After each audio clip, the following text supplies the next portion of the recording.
Well, a habit is a redundant set of automatic. And so learning how to shorten your refractory period of emotional reactions is really where the work starts. So then people, when they have an event, what they do is they keep recalling the event because the emotions of stress hormones, the survival emotions, are saying, pay attention to what happened because you want to be prepared if it happens again.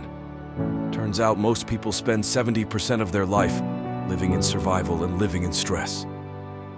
So they're always anticipating the worst case scenario based on a past experience, and they're literally out of the infinite potentials in the quantum field. They're selecting the worst possible outcome. They're beginning to emotionally embrace it with fear, and they're conditioning their body into a state of fear. Do that enough times, body has a panic attack. Without you can't even predict it, because it's programmed subconsciously. So then you say to the person, why are you this way? And they'll say, I am this way because of this event that happened to me 15 or 20 years ago. And what that means from biological standpoint is that they haven't been able to change since that event. So then the emotions from the experience tend to give the body and the brain a rush of energy. So people become addicted to the rush of those emotions, and they use the problems and conditions in their life to reaffirm their limitation. So at least they can feel something. So now when it comes time to change, you say the person, why are you this way? Well, every time they recall the event, they're producing the same chemistry in their brain and body, as if the event is occurring, firing and wiring the same circuits and sending the same emotional signature to the body. But what's the relevance behind that? Well, your body is the unconscious mind. It doesn't know the difference between the experience that's creating the emotion and the emotion that you're creating by thought alone. So the body's believing it's living in the same past experience 24 hours a day, 7 days a week, 365 days a year. And so then when those emotions influence certain thoughts, and they do, and then those thoughts create the same emotions, and those same emotions influence the same thoughts, now the entire person's state of being is in the past. So then the hardest part about change is not making the same choice as you did the day before.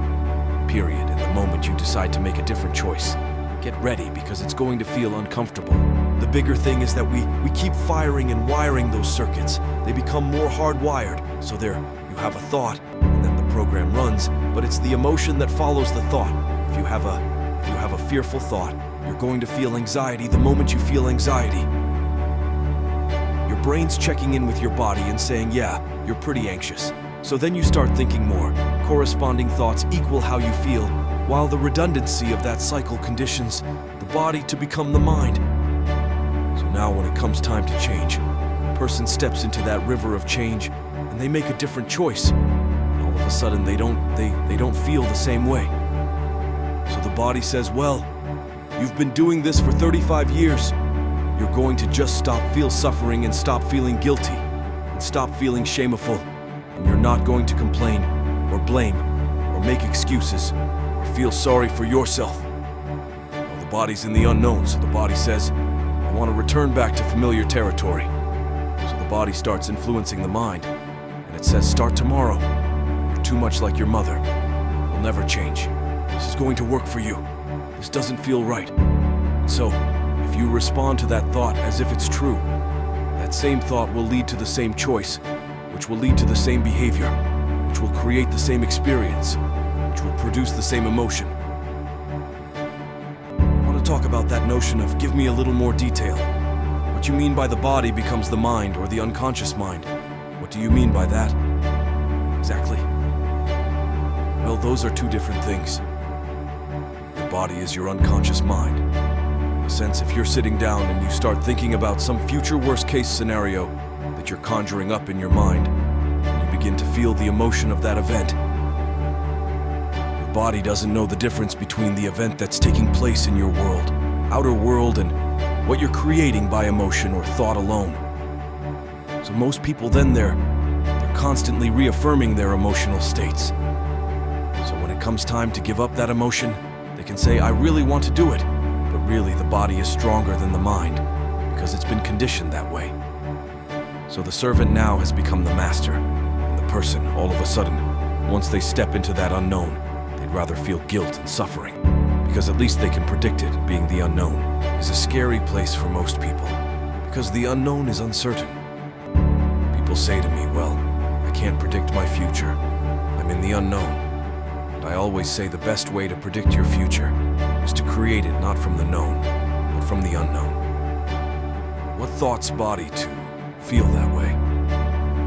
Which makes it easier, more likely. I will do it again, and so now I'm in this vicious side and unconscious, and it's unconscious, right? You said, does your thinking create your environment, or does your environment create your thinking? Which I thought was really, really interesting. So how do we then go from that, like mechanistically, to begin this visualization process of something that's empowering? It's me in a different state. It's my future self is. Meditation, is it? What does that look like? If you're not being defined by a vision of the future, then you're left with the old memories of the past. You will be predictable in your life. If you wake up in the morning and you're not being defined by a vision in the future, as you see the same people, you go to the same places and you do the exact same thing at the exact same time, it's no longer that your personality is creating your personal reality. Now your personal reality is affecting or creating your personality. Your environment is really controlling how you think and feel unconsciously. Because every person, everything, every place, every experience has a neurological network in your brain. Every experience that you have with every person produces an emotion. So some people will use their boss to reaffirm their addiction to judgment. They'll use their enemy to reaffirm their addiction to hatred. They'll use their friends to reaffirm their addiction to suffering. So now they need the outer world to feel something. So to change then is to be greater than your environment, to be greater than the conditions in your world and the environment. Is that seductive? So then why is meditation the tool? Well, let's sit down. Let's close our eyes. Let's disconnect from your outer environment. So if you're seeing less things, there's less stimulation going to your brain. If you're playing soft music or you have earplugs in, less sensory information coming to your brain, so you're disconnecting from your environment. If you can sit your body down and tell it to stay like an animal. Stay right here, I'm gonna feed you when we're done. You can get up and check your emails, you can do all your texts. But right now, you're going to sit there and obey me.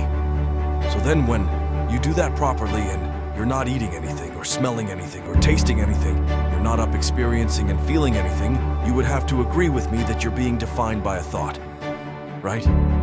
So when the body wants to go back to its emotional past, you become aware that your attention is on that emotion. And where you place your attention is where you place your energy. You're siphoning your energy out of the present moment into the past, and you become aware of that.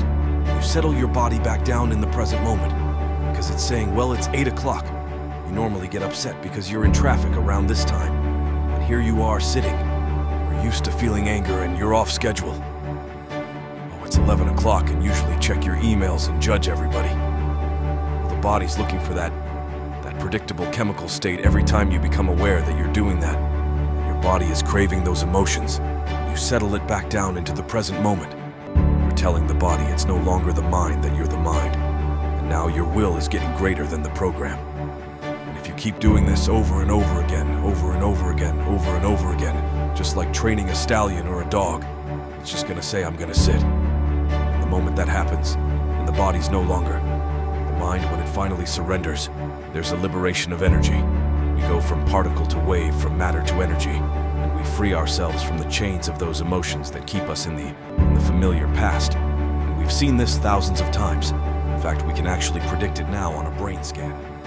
Subscribe for more motivation videos.